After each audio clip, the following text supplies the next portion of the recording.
நீங்கள் பார்த்துக் கொண்டிருப்பது உங்கள் விஜய்.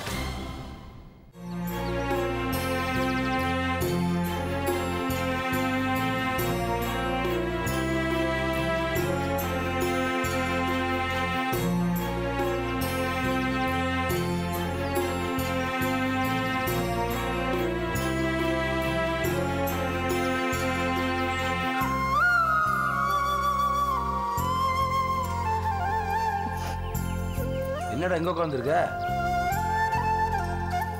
மீனாட்சி அழுகிறியா? இல்லைண்ணா, அதெல்லாம் ஒன்றும் இல்லை. சரி சாப்பிட்றா. நான் தான் மாப்பிள்ளையோட உட்காந்து சாப்பிட்டேனே. மாப்பிள்ளையோட உட்காந்த, ஆனா சாப்பிட்டியா? சும்மா சோத்தை போட்டு பேசிட்டு எந்திரிச்சு வந்துட்டேன். இந்தா அண்ணன் உன்னை தயிர் சாதம் ஊராய் கொண்டு வந்திருக்கேன், சாப்பிடு.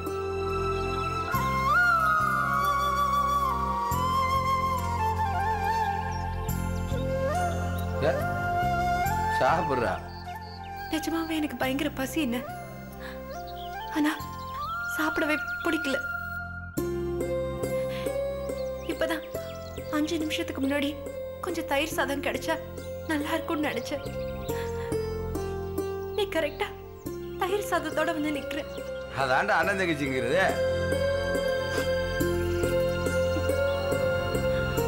அண்ணன், உன் தங்கச்சியை நான் இங்கே இருந்துட்டுமா? என்னடா கேள்வி இது? நீ எங்கே போனாலும் இந்த அண்ணனோட தங்கச்சி தான்டா. நீ மாமியார் வீட்டுக்கு போனதுக்கப்புறம் பிரச்சனைண்டாலும் அண்ணன் வீடு ஊந்து அடிப்பில்ல, அண்ணன் இருக்கேன்டா. நீ எதுக்கு கவலைப்படாமல் சாப்பிடு. ஆனால் அண்ணனுக்கு ஒரே ஒரு சின்ன குறை தான்டா. ஒரு நிச்சயத்தை சந்தோஷமாக கொண்டாட முடியல. மனசுக்குள்ள ஒரு யோசனையோடவே எல்லாத்தையும் செய்ய வேண்டியதாக இருக்கு. ஓ மூச்சுக்கு ஆயத்தாம அந்த மொத்த கும்பலையும் பொறுத்துட்டு இருக்கேன்.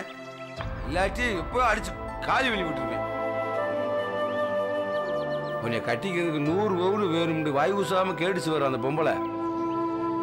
அதுக்கெல்லாம் அருமை எங்கடா தெரிய போகுது? நான் மட்டும் அப்பாரத்தில் இருந்திருந்தா இந்த கல்யாணத்துக்கு சம்மதிச்சுக்கவே மாட்டேன்டா. ஆனால் அவர் யோசிச்சுல ஒரு நியாயம் இருக்கு. 10 நாளுக்கு கூடவே வேணும் வேணாண்டு கல்யாண விஷயத்தில் முடிவெடுக்க கூடாதுல்ல. நல்லதோ கெட்டதோ அது இப்படியே நடக்கட்டும் அவரே முடிவு பண்ணிட்டார். என்ன என்னால் தான் அதை அவளை ஈஸியாக ஏற்றுக்கிற முடியல. இதுக்கு மேலே அதை போட்டு குழப்ப வேணாம்மா. நடக்கிறது நடக்கட்டும், பார்த்துக்கலாம். ஆனால் ஒரு விஷயம்மா, கல்யாணத்துக்கு அப்புறம் அவங்க நல்லது பண்ணுறா நினச்சிக்கிட்டு என்கிட்ட இது மறைச்சிடாத. சின்ன பிரச்சனைனாலும் ஃபோன் பண்ணு. அடுத்த 5-6 நிமிஷமே அண்ணன் அங்கே இருப்பேன். விரா பார்த்துக்கலாம். நானும் எல்லா விஷயத்தையும் யோசிச்சுட்டு தான் இருக்கேன். இந்த நிமிஷம் வேணான்னு தோணினாலும் நான் இதை தூக்கி போட்டுருவேன். சச்சா அப்படிலாம் யோசிக்க கூடாது. எனக்கு பிடிச்சிருக்கோ இல்லையா, உனக்கு பிடிச்சிருக்கிறதுனால இவ்வளோத்தையும் பண்ணிட்டு இருக்கேன். ஏற்கனவே ஏற்பட்ட குழப்பாகி போச்சு. இதுக்கு மேலே அதை போட்டு குழப்ப வேணாம்மா. அப்பாவுக்கு அம்மாவுக்கு ரொம்ப கஷ்டமாயிரும். எல்லாம் சரியாயிரும், கவலைப்படாது. சாப்பிட்றா.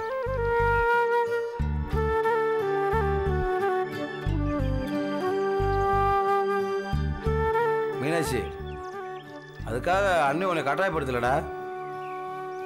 நல்லது கெட்டது என்னை விட உனக்கு நல்லா தெரியும். உன்னோட வாழ்க்கை எது சரின்னு தோணுதோ அதை முடிவெடு.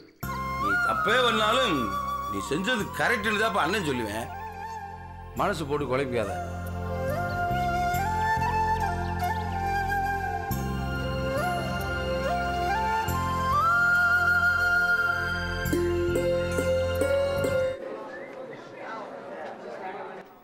என்னங்க, யாரும் நம்மளை கவனிக்கவே மாட்டேங்கிறாங்க. அதான் அப்பவே சொன்னேன் மாப்பிள்ளை கூட உட்காரலான்னு. நீ தான் கேட்க மாட்டேன்ட்ட. மாப்பிள்ளையோட அம்மா நான் உக்காந்துருக்கேன். அமைதியா பேசுறி. பொண்ணோட சொந்தக்காரங்க நிறைய பேர் தண்ணியை போட்டுட்டு உன்னதான் தேடிட்டு இருக்காங்க. எதுக்குங்க? எதுக்கா? 100 பவுன் கேட்ட அந்த கொடுமைக்காரி யாருன்னு பாக்கிறதுக்கு தான். அப்படியா சொல்றாங்க? இன்னும் கூட ஏதோ சொன்னாங்களே. பேராசை பிடிச்சவோ, ராட்சசி, பிசாசி, பகல் கொள்ளக்காரி, அப்புறம் என்னம்மா இது உண்மையிலேயே அவங்க சொன்னதா இல்ல நீங்க ஆசைப்பட்டதெல்லாம் சொல்லி பாத்துக்கிறீங்களா? இல்லம்மா, அவங்க சொன்னதுதான்.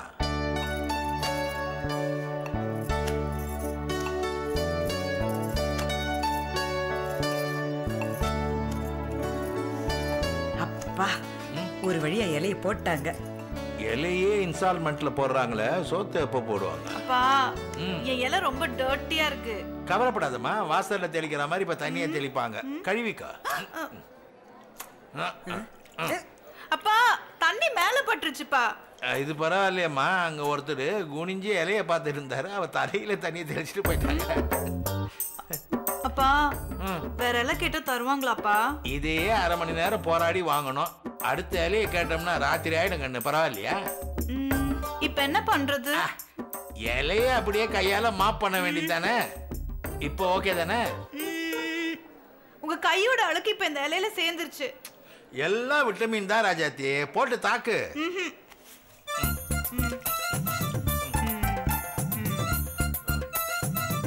பாசக்கார பொண்ணுமா நீ. வணக்கம் தமிழ, என்ன கண்டுக்காம போறீங்க? வணக்கம்.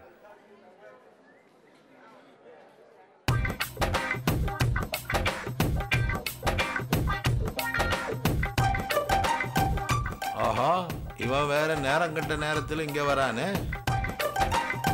அடடா, இங்க உட்காந்துருக்கீங்க. அவமானப்படுத்துறானு. சுகர் பாடிப்பா, டயத்துக்கு சாப்பிடணும், அதான் உட்காந்துட்டேன். சுகர்ண்டா சோறே சாப்பிடக்கூடாதே. ஐயோ, மொத்தமா என் லஞ்சையே காலி பண்ணுவோம் போல இருக்க.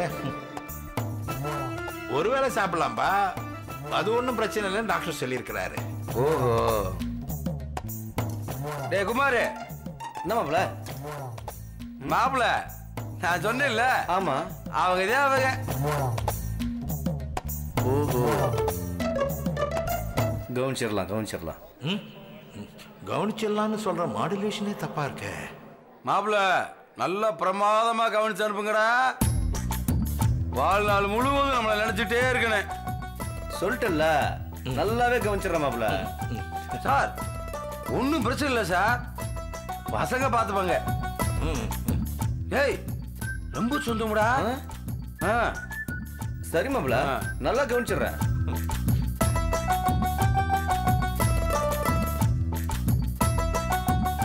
ஏங்க மாறிட்டானா? நம்மள நல்லா கவனிக்க சொல்லிட்டு போறான். லூஸ் அம்மா, அவர் கவனிக்கணும்ன்ற ஸ்டைல்லே உனக்கு புரியலையா? அப்படியாடி? இவ்வளவு வெகுளியா இருக்காதம்மா, ரொம்ப கஷ்டம்.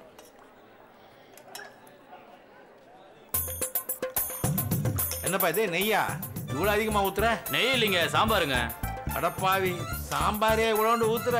நல்லா ஊத்துப்ப. முதல்ல இதை சாப்பிடுங்க, அப்புறம் ஊத்துறேன். நான் தான் அப்பவே சொன்னேன்.